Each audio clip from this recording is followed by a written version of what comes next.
Assalamualaikum warahmatullahi wabarakatuh. Halo semua, perkenalkan nama aku Siva Davina Azara dengan NIM C2401221009 dari kelompok 2.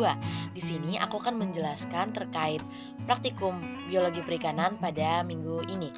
Jadi, praktikum biologi perikanan pada hari ini itu membahas tentang analisis makanan ikan dan kebiasaan makan ikan. Nah, kalian tahu nggak sih makanan itu apa?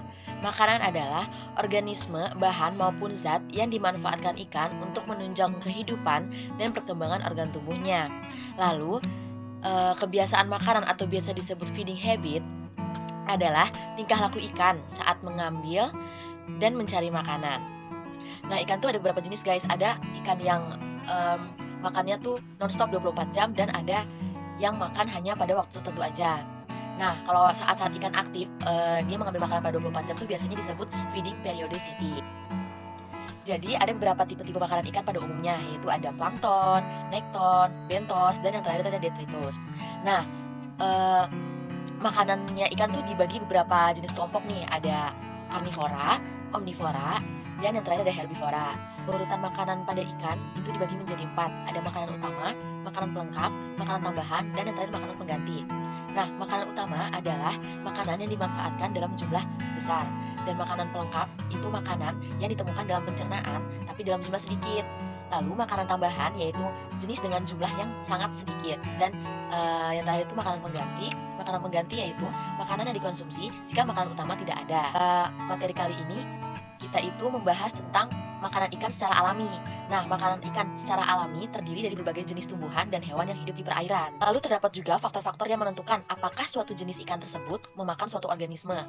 Nah, yaitu ada faktor dari ukuran makanan, ketersediaan makanan, warna makanan, dan selera ikan tersebut terhadap makanan yang akan dia makan. Terdapat struktur alat pencernaan yang berperan dalam adaptasi makanan pada ikan nih teman-teman, yaitu ada mulut, ada gigi, ada tapis insang, dan ada usus tentunya. Nah, output yang akan kita dapat dari praktikum kali ini tuh agar kita mengetahui jenis-jenis organisme yang menjadi makanan ikan itu apa aja. Lalu kita juga bisa mengetahui kapan sih waktu-waktu aktif makan dari ikan, dan kita juga bisa tahu proporsi dan kecenderungan makanan dari ikan itu apa aja. Lalu kita melangkah ke analisis data. Nah, analisis data pada analisis makan ikan ini tuh dibagi menjadi 4. Ada metode jumlah, metode perkiraan tumpukan dengan persen, metode grafik, dan yang terakhir itu metode volumetrik. Lalu selanjutnya ada indeks bagian terbesar atau indeks preponderance. Nah, indeks ini tuh untuk kita evaluasi ragam jenis makanan ikan untuk menggabungkan dari 2 metode, yaitu ada frekuensi kejadian dengan metode volumetrik. Selanjutnya ada penentuan luas relung. Luas relung makanan mengindikasikan bahwa jenis makanan tersebut yang dikonsumsi oleh ikan lebih beragam. Nah, yang terakhir itu ada penentuan tumpang tindih. Tumpang tindih relung adalah penggunaan bersama suatu sumber daya atau lebih oleh 2 spesies ikan, atau lebih atau tingkat kesamaan jenis makanan antara kelompok pertama dan kedua. Nah, setelah selesai materi, kita langsung pindah ke laboratorium untuk melakukan praktikum menganalisis makanan ikan nih teman-teman. Nah, prosedur kerjanya itu yang pertama dikasih sampelnya oleh asprak masing-masing. Lalu kita dibagi per subkelompok untuk mengidentifikasi dari lambung dan usus itu sendiri. Nah, jadi pertama itu kita hitung bobot lambung itu berapa menggunakan timbangan. Setelah itu kita catat hasilnya.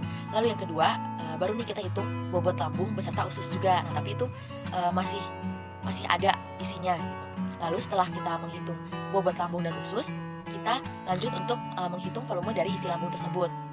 Setelah udah kita hitung nih, udah ketahuan volume isi lambungnya berapa, baru deh kita kerik isi lambungnya, kita keluarkan isi yang ada di dalam lambungnya.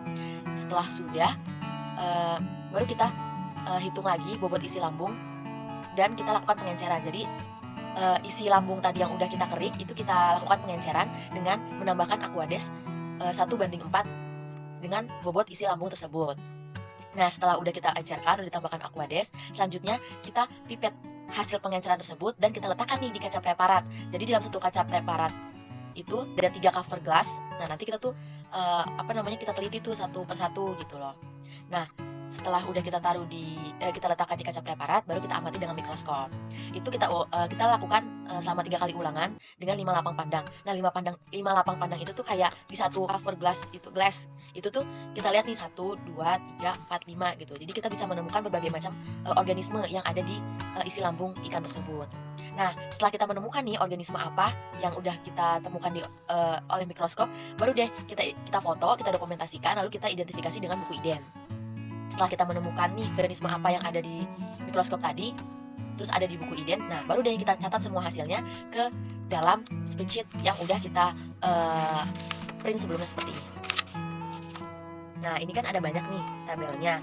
Terus kita isi deh sama data-data yang udah kita temukan tadi. Setelah itu sudah deh selesai praktikum kali ini, yaitu menganalisis makanan dan mengetahui kebiasaan makan ikan. Ikan kembung laki-laki yang dimana ikan itu herbivora, jadi ususnya panjang. Kenapa ususnya panjang? Karena ikan herbivora itu dia kan memakan tumbuhan ya, memakan sayuran. Nah, itu yang membuat usus mereka panjang karena dia kan mengandung serat. Sekian jelasan praktikum kali ini, kurang lebihnya mohon maaf. Wassalamualaikum warahmatullahi wabarakatuh.